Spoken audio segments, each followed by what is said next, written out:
우리가 아무리 덥고 어렵고 힘들어도 주님이 함께 하시면 승리할 수 있음을 우리가 손뼉치며 찬양하기 원합니다. 대산을 넘어 험곡에 가고 빛가는 대로 걸어가며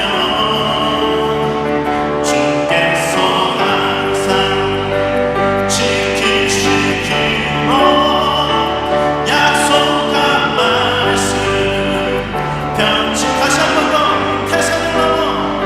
태산을 넘어 험곡에 가고 빛가는 대로 걸어가며 주께서 항상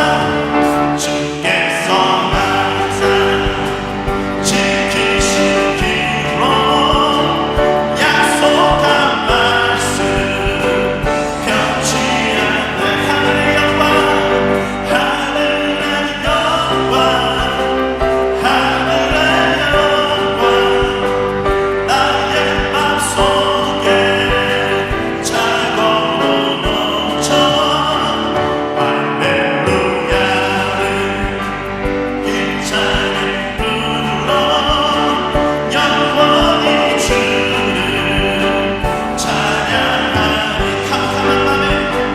캄캄한 밤에 날 잊지라도 주께서 나의 힘 되시고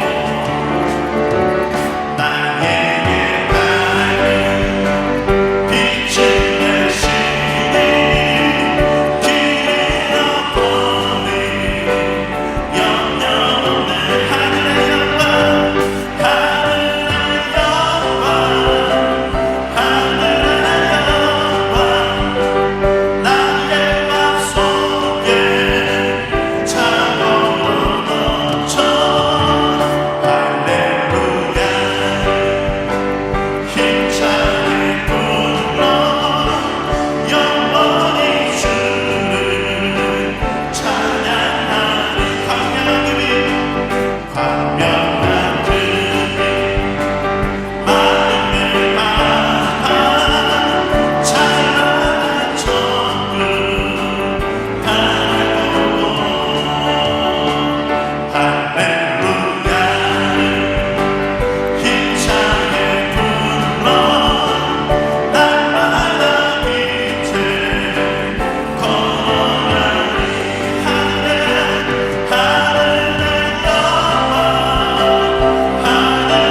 영광 나의 맘속에 자고로 넘쳐 할렐루야를 힘차게 불러 영원히 주를 찬양 하늘의 영광 하늘의 영광 하늘의 이 시간에 주님 채워주셔서 나의 맘속에 자고로 넘쳐 할렐루야를 힘차게 불러 영원히 주를 찬양하. 우리에게 은혜를 주신 주님께 영광의 박수 돌리기 원합니다. 할렐루야. 아멘. 참회 고백을 드리겠습니다. 사랑의 하나님, 지난 한 주간 동안 계속되는 무더위와 험한 세상을 살아오면서 내 자신과 타협하고 세상과 타협하며 살아왔음을 고백합니다. 보잘것없는 작은 이득을 얻기 위해 너무나도 중요한 하나님의 말씀을 외면하였습니다. 크신 하나님의 사랑을 받고 살아가면서 작은 것 하나에도 원망하고 불평하며 살아왔습니다. 우리는 하나님을 위해 살기보다는 내 자신을 위해 살아왔음을 고백합니다. 이 모든 죄를 숨김없이 고백하오니 우리의 모든 죄를 사하여 주셔서 진정한 용서의 기쁨을 누리게 하여 주시옵소서. 이제는 하나님과 나만이 아는 죄를 겸손히 침묵 가운데 고백하는 참회의 기도를 드리겠습니다.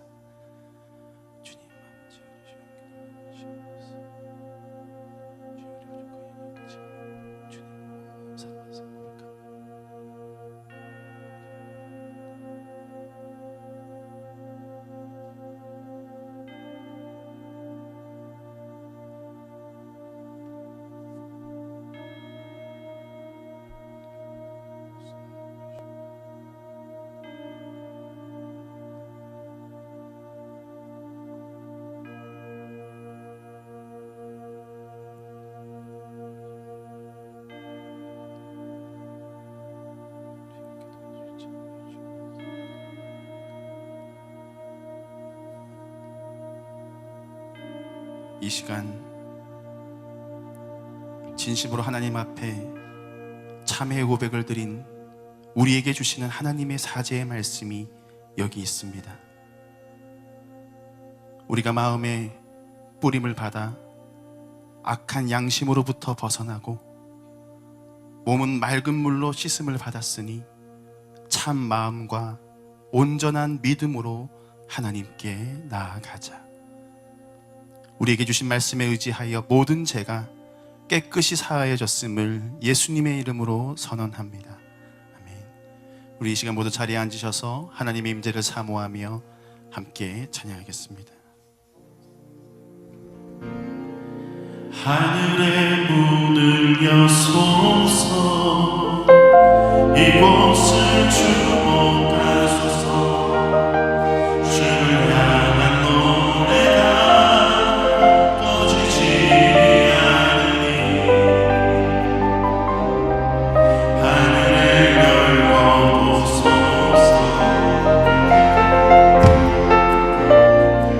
이곳에 있게 하소서. 주님을 기다립니다.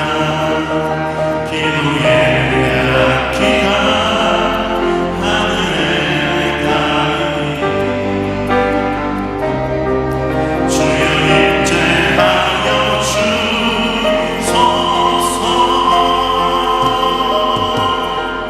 이곳에 오셔서 이곳에 앉으소서.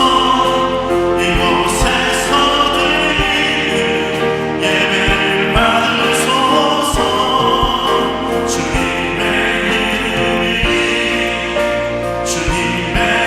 이름만이 오직 주의 이름만 이곳에 있어. 이곳에 오셔서 이곳에 오셔서 이곳에 앉으소서. 이곳에서 드리는 예배를 받으소서. 주님의 이름이 주님의 이름만이 오직 주의 이름만 이곳에 있습니다.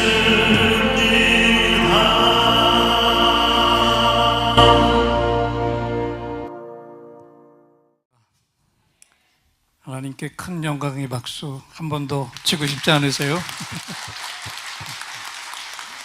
네.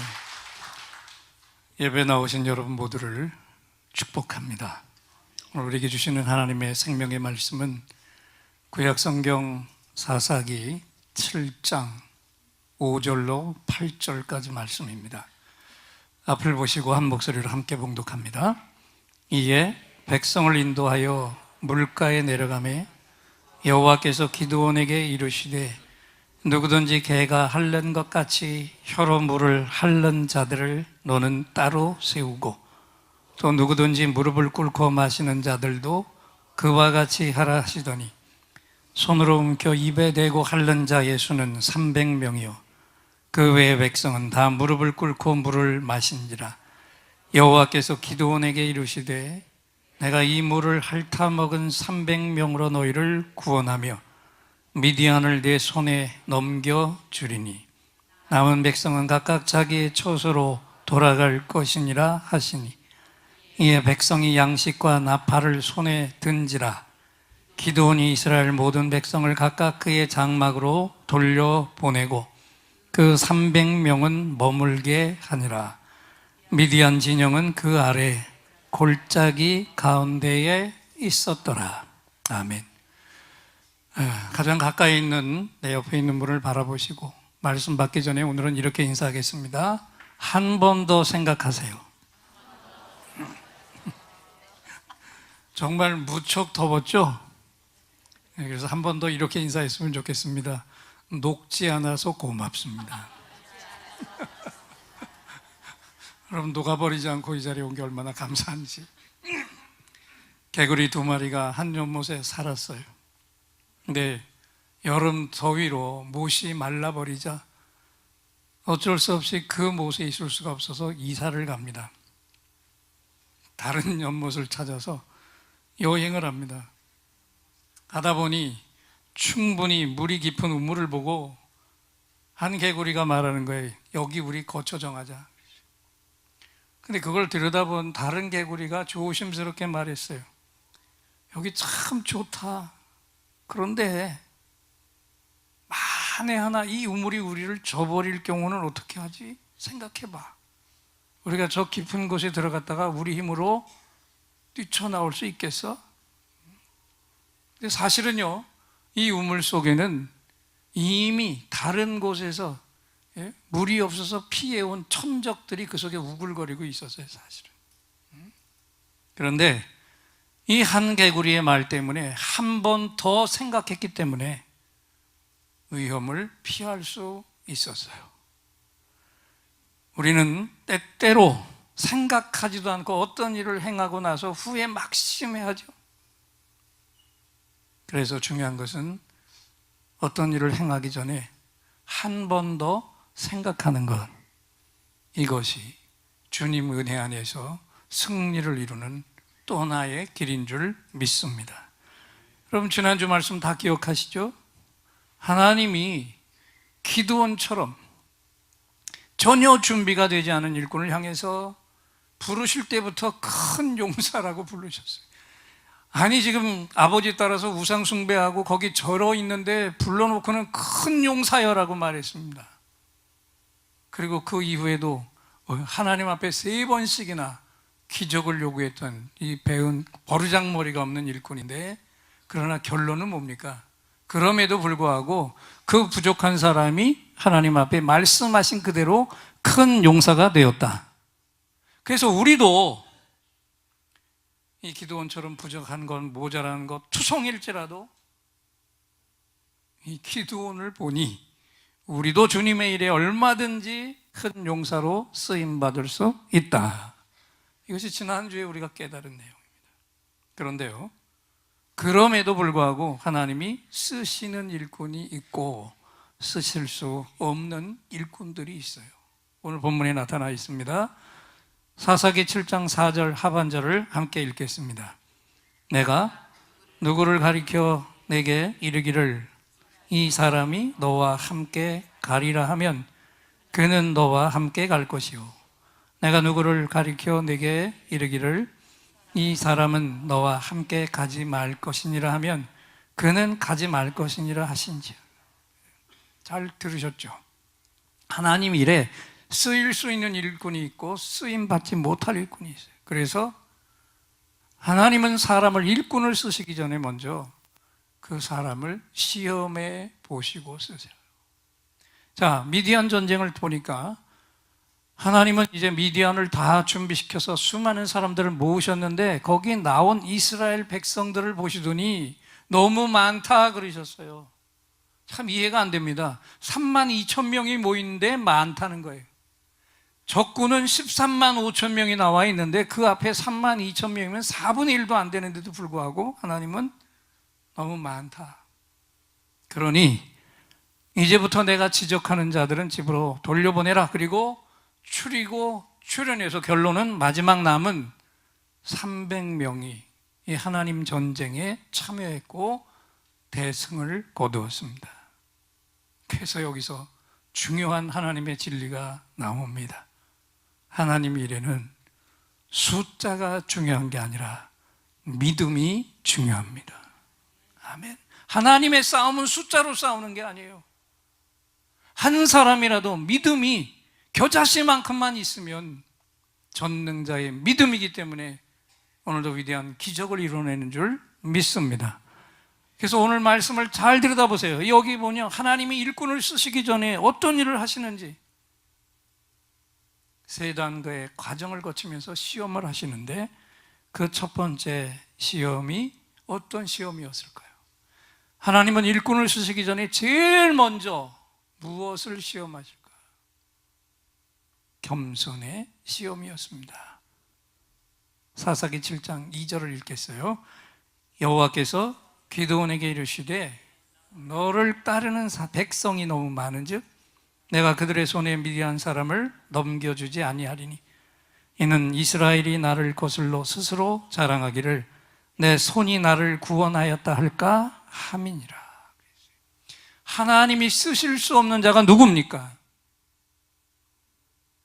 스스로 자랑하는 사람, 자기 스스로를 자기가 자랑하는 자, 기회만 있으면 자신을 다른 사람들에게 우월하게 보이려고 끝없이 자기를 자랑하는 자.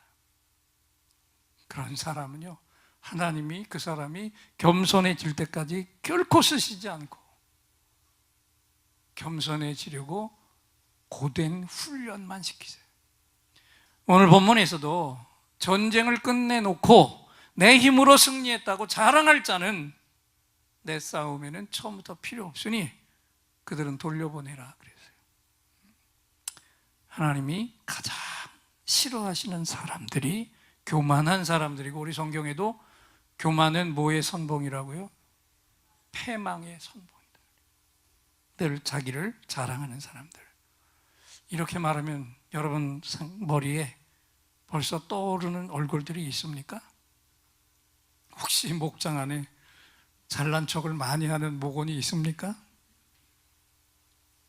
그런데 그 사람이 먼저 떠오르면 안 돼요. 내 눈에 그 사람이 늘 자랑하는 자로 보이고 볼 때마다 내 눈살이 찌푸려지는 이유가 뭔지 아세요? 나에게 그 모습이 있어서요. 나도 나를 자랑하는 마음이 내 속에 넘쳐 끓고 있어요. 그런데 난 소극적이라서 그런 자랑을 사람들 앞에 하지를 못해요. 그런데 그 사람은 적극적으로는 사람이라 드러내놓고 자랑하거든요. 그러니까 생각해 보세요. 나도 자랑을 하고 싶은데 못하는데 저 사람은 당당하게 자기를 자랑하고 있으니 얼마나 부럽겠어요. 그런데 처음엔 부러워하다가 어느 순간부터 그게 이제 미움으로 바뀌기 시작하고 나중에 그게 멈추지 않으면 왼수까지 됩니다. 여러분, 오늘 이 시간 이후부터는요, 내 가족들이나 형제들 중에 또 우리 교인들과 목원들 중에 유난히 내 눈에 거스리는 사람이 있을 때 그 사람을 미워하고 책망하기 전에 먼저 나 자신의 부끄러움부터 고백을 해야 됩니다. 아멘.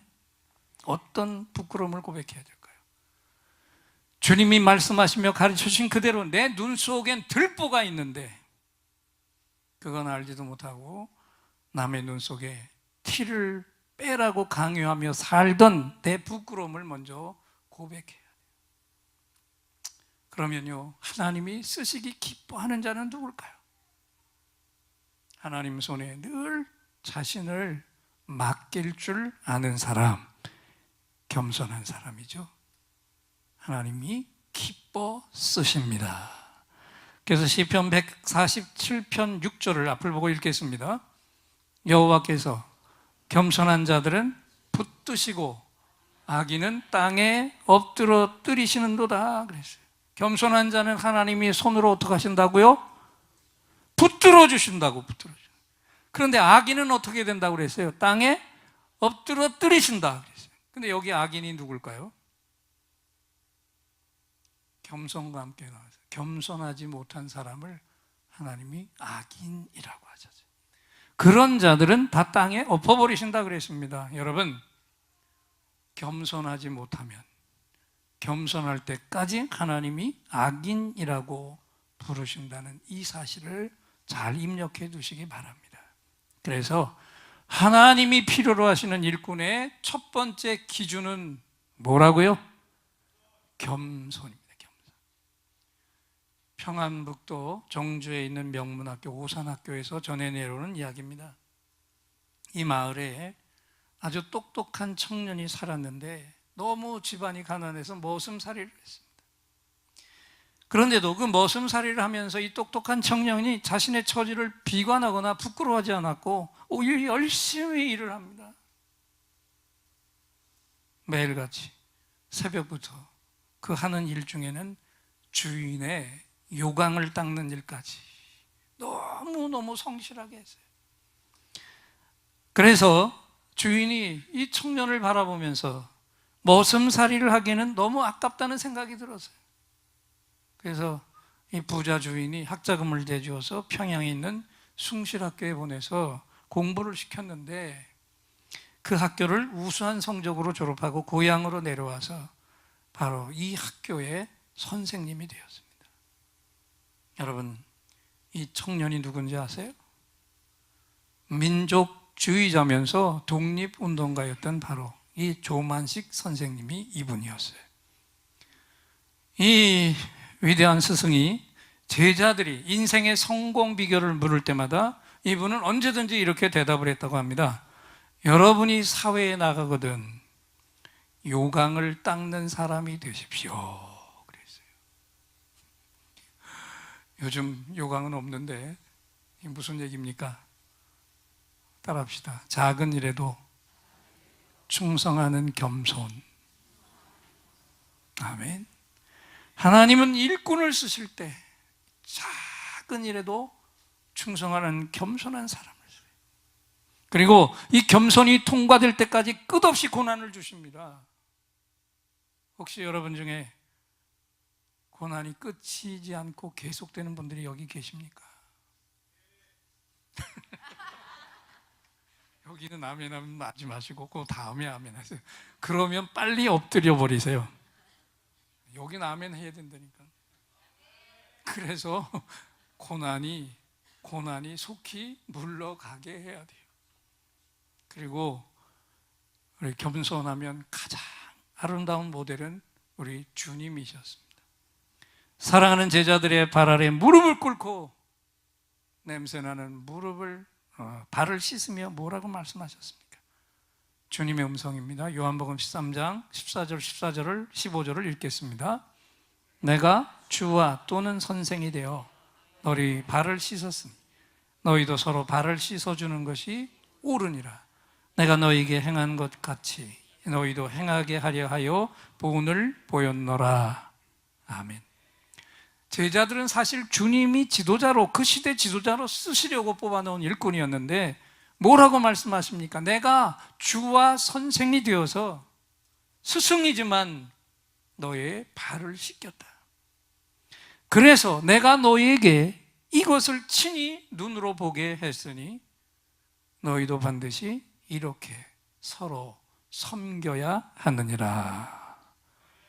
여러분, 착각하지 말라는 거예요. 마태복음 23장 12절도 주님의 음성이니 함께 읽겠습니다.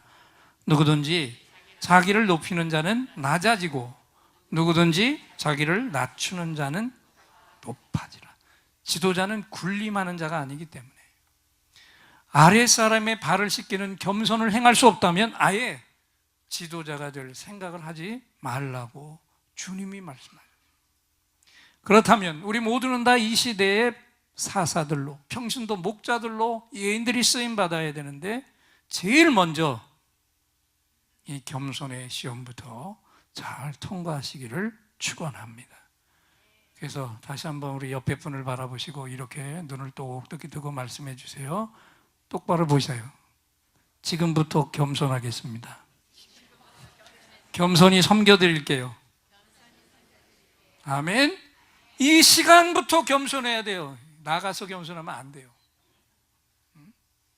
하나님이 일꾼들을 쓰시기 위해서 이 겸손의 시험을 통과한 다음에는 또 어떤 시험을 하시는가 보세요. 두 번째 시험이 있는데 두 번째는 믿음을 시험하십니다. 믿음의 시험이에요.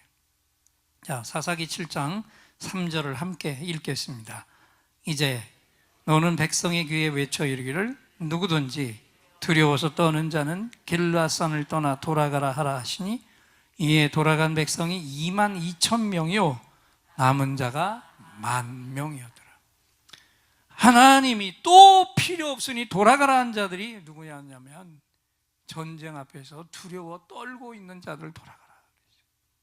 이 두려움에 대해서는 지난번에 제가 아주 선명하게 순종의 공식까지 말씀을 드렸습니다.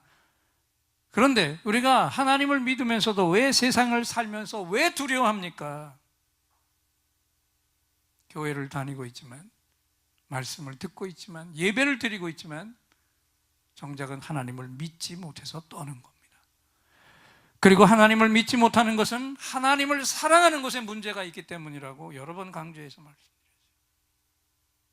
다윗을 보십시오. 물맷돌 하나로 거인 골리앗을 쓰러뜨렸죠. 다윗의 입장에서 한번 생각해 보세요. 어린 소년이 3m가 넘는 거인 앞에 그냥 서 있기도 힘들었을 거예요. 거기다가 싸움의 훈련은 하나도 받지 못한 소년이 지금 싸움에, 전쟁에 이골이 난 거인 장수 앞에 그냥 서 있다는 그 자체가 기적이었어요. 그런데 놀라운 것은 다윗이 그 앞에서 두려워 떨었습니까? 아니었죠. 골리앗 앞에서 담대하게 외칩니다. 자, 앞을 보시고 사무엘상 17장 44절로 47절까지 골리앗이 한 말과 다윗의 대답을 앞을 보고 크게 읽겠습니다.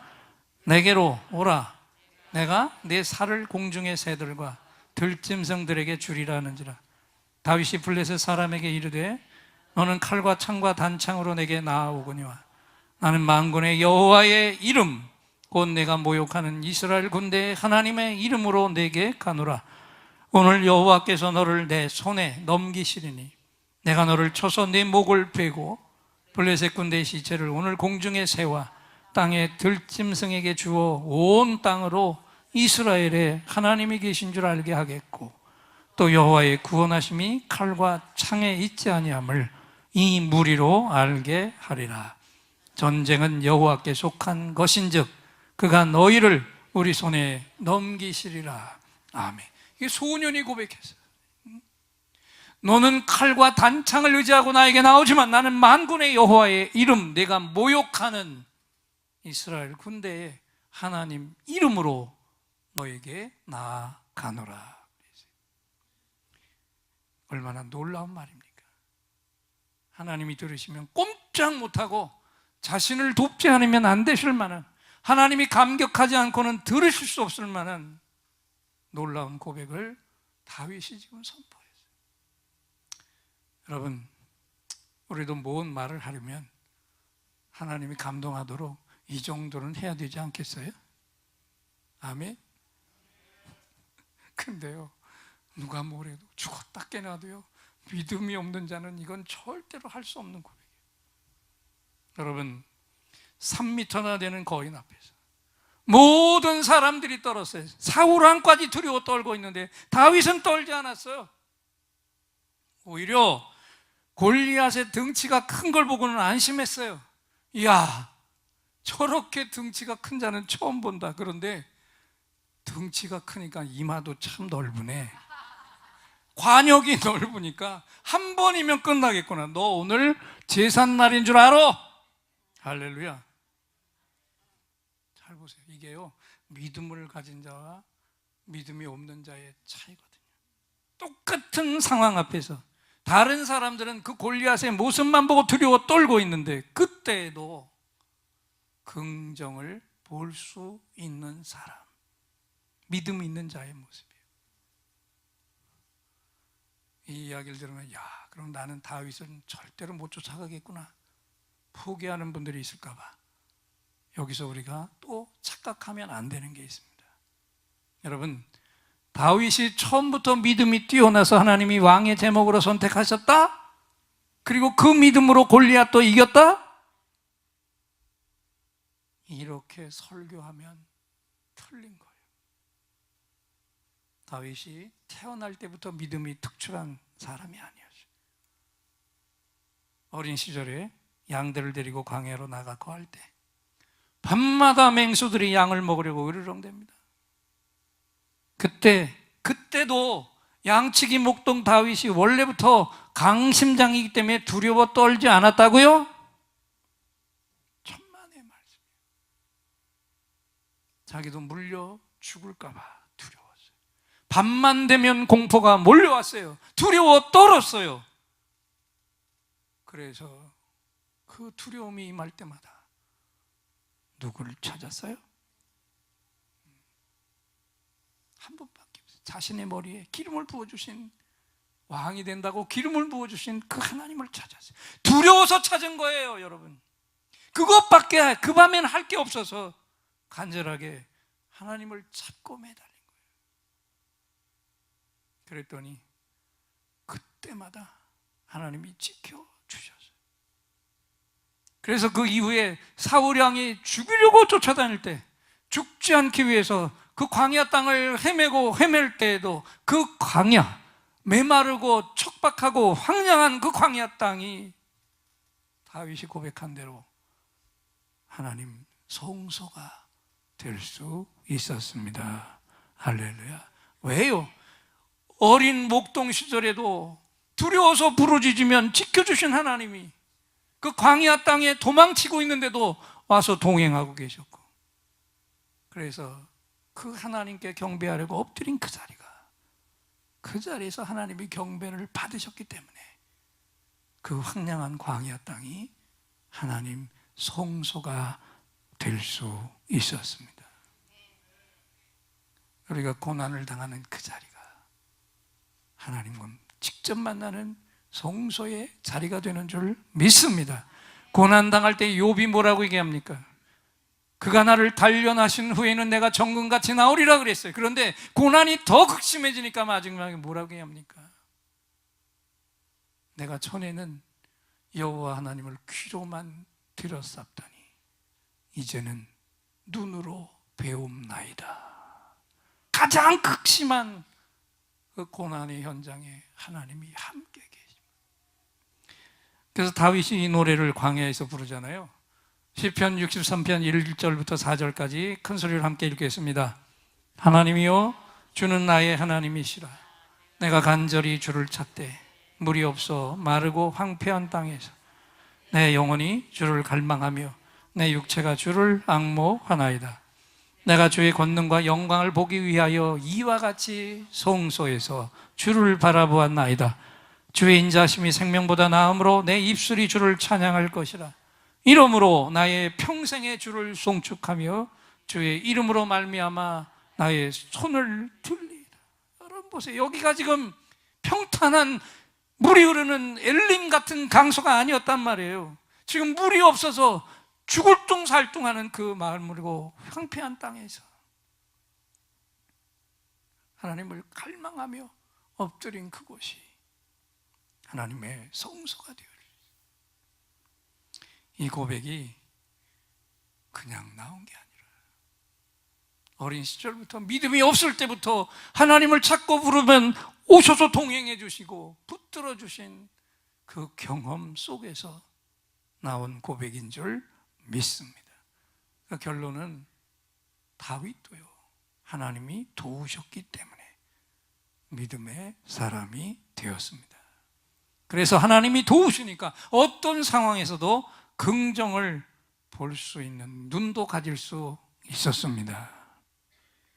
하나님이 동행하셔서 가능했다.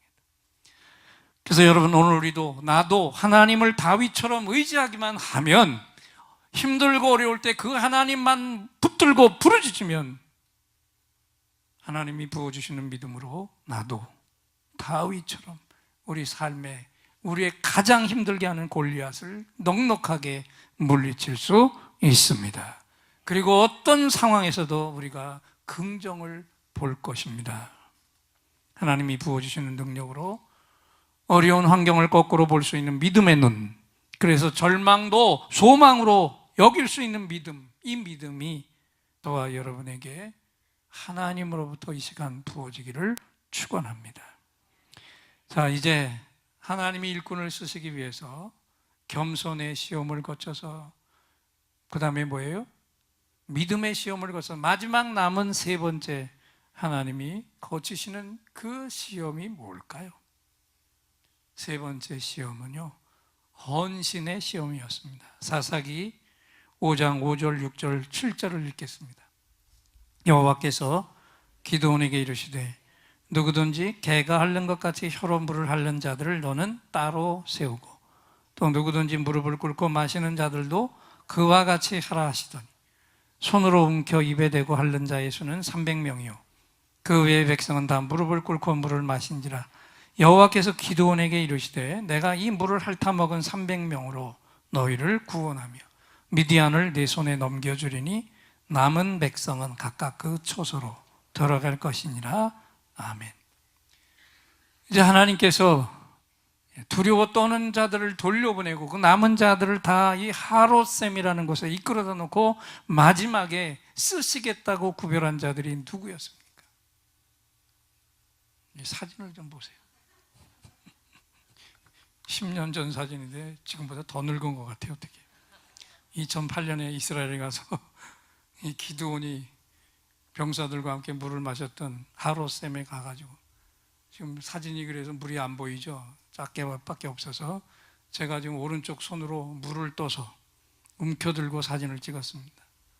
하롯셈이 별로 큰 셈이 아니에요. 그런데 여기서 물을 마셨는데 어떻게 마신 자들을 부르셨어요? 손으로 물을 떠서 개가 핥듯이 혀로 핥아먹은 자들을 구별하셨어요. 여러분 생각해 보세요. 이 사람들이 뭐가 대단해서 하나님은 왜 이 사람들만 추려내자고 하셨을까요? 그냥 무릎을 꿇고 물을 마신 것하고 손으로 떠서 핥아서 마신 것의 차이가 도대체 뭐예요? 도대체 차이가 뭐길래 손으로 핥아먹은 자들만 구별해서 쓰셨을까요?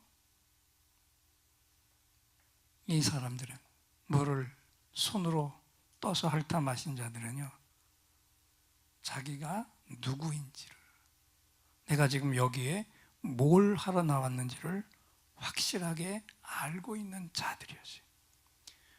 자신의 사명을 아는 자들이었기 때문에 자기의 몸을 온전히 그 전쟁에 바치겠다는 각오를 가질 수가 있어요. 여러분, 이게 바로 헌신 아닙니까? 헌신이 무엇입니까? 한번 따라합시다. 내 몸을 내가 받은 사명에 내어드리는 것, 이것이 헌신이다. 아멘. 나의 사명이 무엇인지 정확하게 알고 있는 사람들, 그래서 그 일을 향해 나아갈 때는 자세 하나도 흐트러뜨리지 않으려고 하는 사람.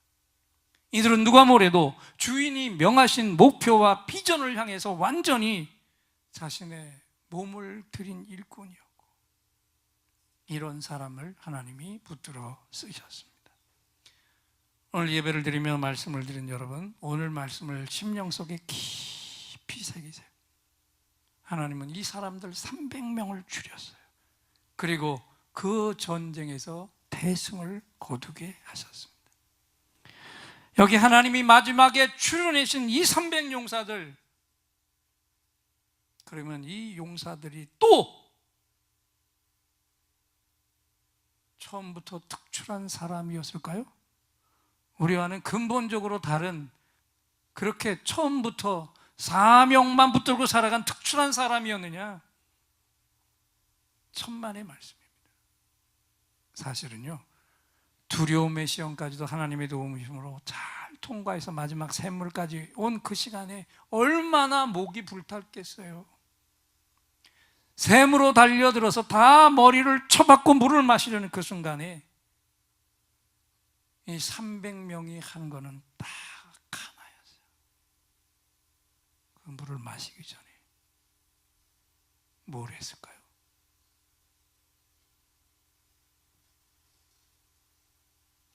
한 번 더 생각했어요. 할렐루야. 300용사가 잘한 건 하나밖에, 오직 하나. 한 번 더 생각. 특출한 게 아니었어요. 마지막 행동을 해야 할 그 순간에 한 번 더 생각했기 때문에 물을 마시는 그 순간에도 무릎 꿇고 얼굴을 물에 쳐박고 마신 게 아니라 손으로 떠서 핥아 마셨습니다. 신명기 32장 7절을 보면 하나님이 모세를 통해서 한번 생각 따라 하십시오. 생각하라. 생각하라. 생각하라고 말씀하세요. 여기 번역된 비인이라고 하는 히브리어는 사실은 우리 성경은 생각하라 그랬지만 원어의 뜻은 분별과 통찰을 하라는 거예요. 그래서 교회 여러분, 다시 한번 마지막 결론의 말씀을 선포합니다. 오늘 이 말씀을 들으시고 우리가 무언가를 행하기 전에 반드시 뭘 해야 된다고요? 예? 뭘 하야? 몇 번? 한 번 더 생각하시기 바랍니다. 그러면 내가 무언가를 행하기 전에 한 번 더 생각해야 된다면 그 순간에 나는 뭘 생각해야 될까요? 목사님, 한 번 생각하라고 해서 한 번 더 생각은 하겠는데 뭘 생각해야 되는지 모르겠어요. 가장 중요한 것 세 가지를 가슴에 깊이 새기십시오. 읽겠습니다. 내가 지금 무엇 때문에 살고 이 순간에 무엇에 집중해? 내가 무엇을 도우시? 한 번 더 읽으면서 새기겠습니다. 내가 지금 무엇 때문에 살고 있는가? 이 순간에 무엇에 집중해야 하나? 내가 무엇을 도울 수 있는가?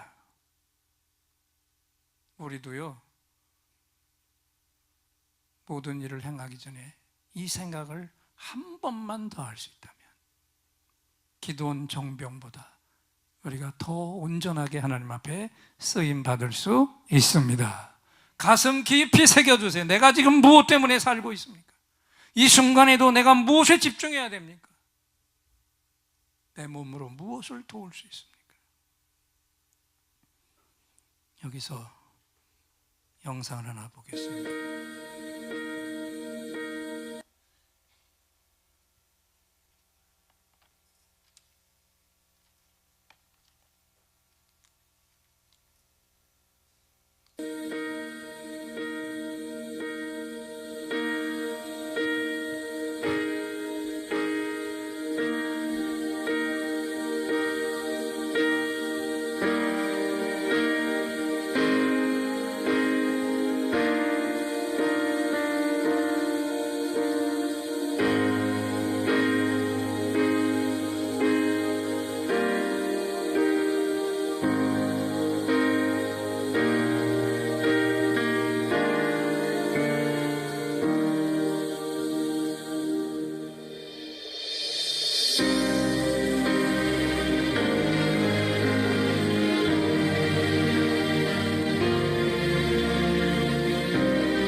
하겠습니다. 여기 선두에 선 기록이는 모든 식구를 위해서 가장 힘든 자리, 희생하는 자리에 섰습니다. 다른 기록이들은 그의 수고를 생각하면서 우리가 뒤에서 응원을 하니 힘을 내라, 격려의 소리, 응원의 소리를 내었고,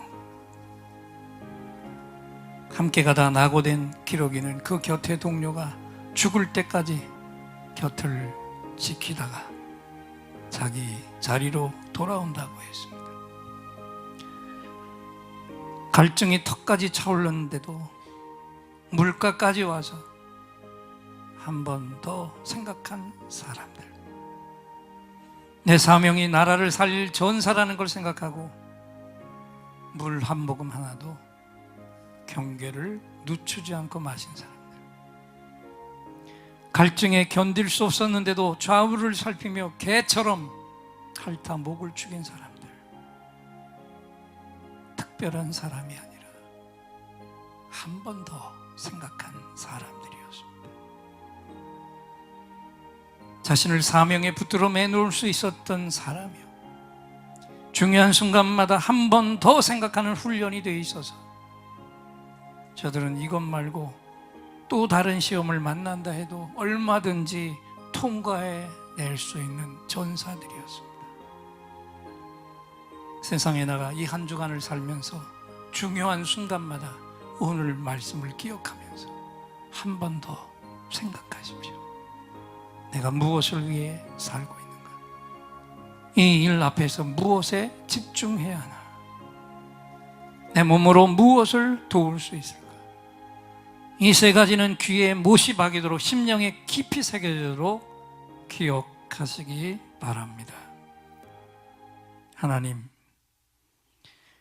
우리를 기도원의 300 정병처럼 쓰시려고 오늘 말씀을 선포해 주셨습니다. 잘 새겨 들었습니다. 이 시간 이후로 모든 일을 행하기 전에 이 말씀, 이 세 가지 생각을 한 번 더 하겠습니다. 내가 무엇을 위해 살고 있는가? 이 일 앞에서 무엇에 집중해야 하나? 내가 무엇을 도울 수 있을까? 한 번 더 생각할 때마다 하나님 아버지의 사명을 일깨워 주셔서 영혼 구원을 온전히 이루게 하옵소서. 그래서 기도원처럼 이 시대 사사 큰 용사가 되게 하시옵소서. 예수님의 이름으로 기도합니다. 아멘. 말씀을 생각하면서 오늘 특별하게 이 찬양을 올려드리기 원합니다.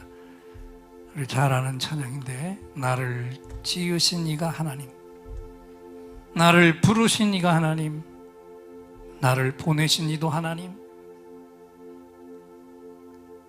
나의 나 된 것은 다 하나님 은혜라. 함께 찬양합니다. 나를 지으신 이가 하나님, 나를 부르신 이가 하나님, 나를 보내신 이도 하나님, 나의 나 된 것은 다 하나님 은혜라. 나의 달려갈 길 다가도, 나의 마지막 호흡 다하도, 나로 그 십자가 품게 하시니, 나의 나 된 것은 다 하나님 은혜라.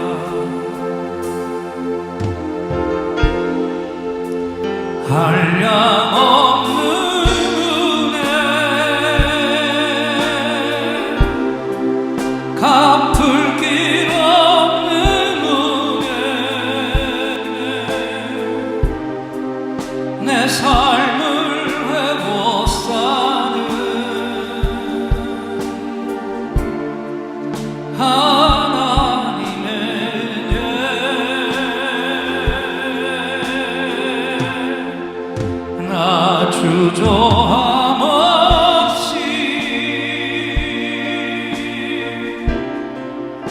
그 땅을 밟음도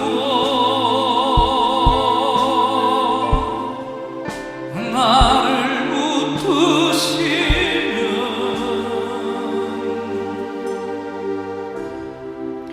하나님의 은혜. 그 두 손을 가슴에 얹고 불러볼까요?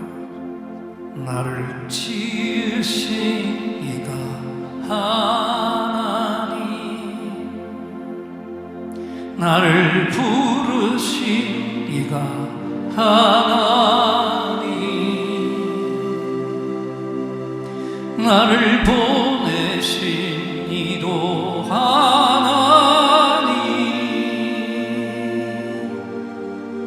나의 나 된 것은 다 하나님 은혜라. 아멘. 나의 달려갈 길 다 가도록, 나의 마지막 호흡 다 하도록,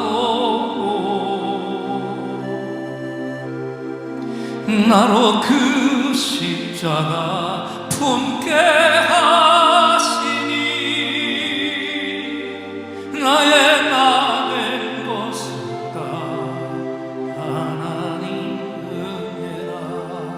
이 두 손을 높이 드시고 고백합니다. 한량없는 은혜, 갚을 길 없는 은혜, 내 삶을 애워싸는 하나님의 은혜,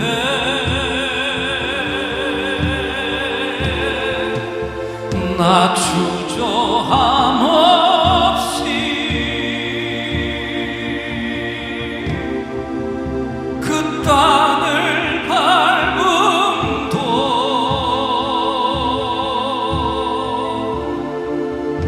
나를 붙드시는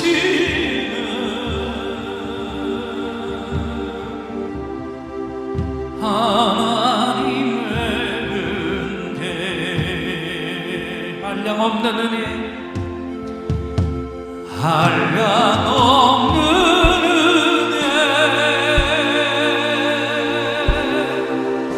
갚을 길 없는 은혜, 내 삶을 애워싸는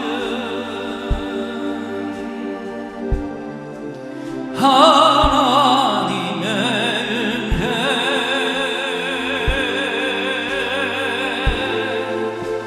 나 주저함 없이 그 땅을 밟음도 나를 붙드시는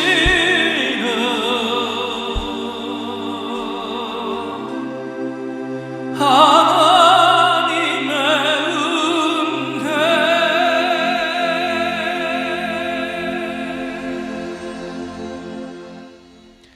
하나님께 영광의 박수 올려드리겠습니다. 감사합니다. 하나님, 오늘 우리 하나님께서 한 번 더 생각하라, 이 말씀을 우리 향해 선포해 주셨습니다. 우리 예인들의 감사합니다 할렐루야 박수로 화답할까요? 감사합니다 하나님. 할렐루야. 이제 또다시 하늘로부터 특별한 선물이 임하시는 시간이죠. 오늘 이 자리에 나오실 때 긴급히 응답받을 기도 제목을 갖고 오신 분, 깊은 상처에 치유가 필요한 분들은 두 손을 가슴에 얹으시고, 아직도 몸에 질병이 있는 분은 질병이 있는 부분에 손을 얹으십시오. 이 종이 여러분의 응답과 치유를 위해 하나님을 향해 간절한 찬양을 올려드리고, 하나님이 주시는 응답을 확신의 찬양으로 선포할 때 최고의 치유, 최고의 응답이 선물로 이 시간에 부어질 것입니다. 믿음의 손을 얹으시기 바랍니다.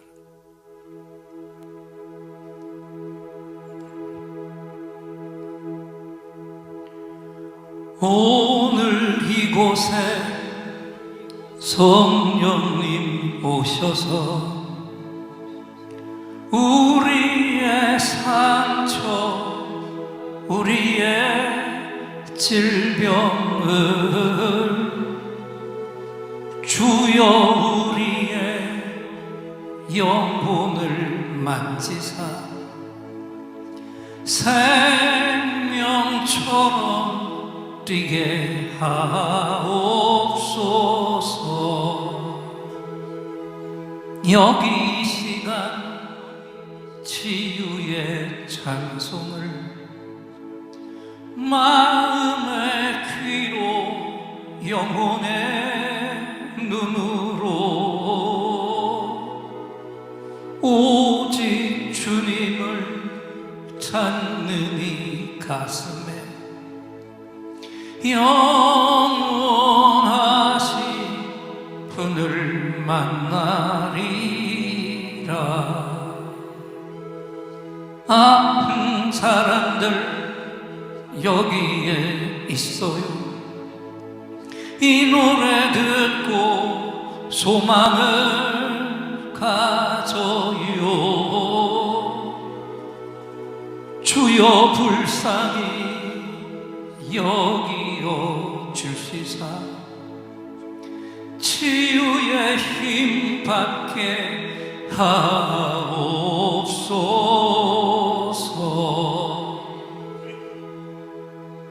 내가 너에게 치유를 주노라. 세상이 빼앗을 수 없는 치유를 오 너희의 아픔과 상처 하늘의 빛으로 치료하여 주노라. 일어나라 소망으로 일어나라 예수를 믿음으로 너의 믿음대로 되는 나라에서 하늘의 문이 열려 모든 병이 사라지네. 하늘의 문이 열려 모든 문제 응답되네. 예수 안에서 치료하소서. 예수 안에서 응답하소서. 예수 안에서 살게 하소서. 예수 안에서 일으키소서.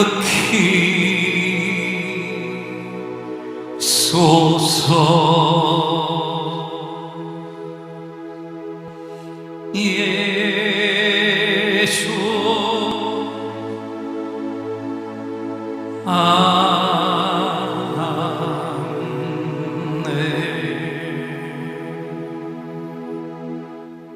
내가 채찍에 맞음으로 너희가 나음을 입었도다. 내가 되신 주 나의 모든 것, 주 안에 있는 보를 나는 포기할 수 없네. 주 나의 십자가 주에서 십자가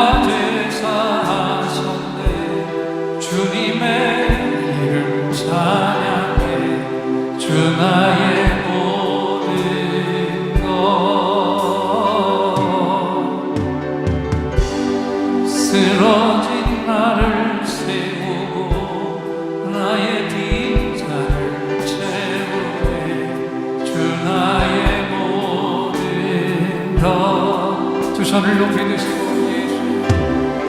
예수 어린 양 존귀한 이름 예수 어린 양 존귀한 이름.